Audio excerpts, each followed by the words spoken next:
બા મહેમાનોને પાતી હતી કઢિયેલા દૂધ। બેટી ગેસ્ટને પૂછે છે કયું કોલ્ડ ડ્રિંક લેશો? બેટી ગેસ્ટને પૂછે છે કયું કોલ્ડ ડ્રિંક લેશો? કેમ કે આ છે ડિજિટલ ગુજરાત।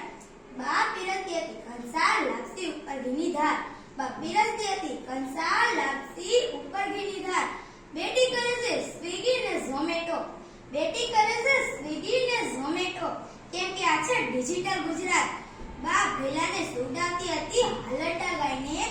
બા ભૈલાને સુવડાવતી હતી હાલરડા ગાયને। બેટી ભૈલાને સુવડાવે છે મોબાઈલ સંભળાવીને। બેટી ભૈલાને સુવડાવે છે મોબાઈલ સંભળાવીને।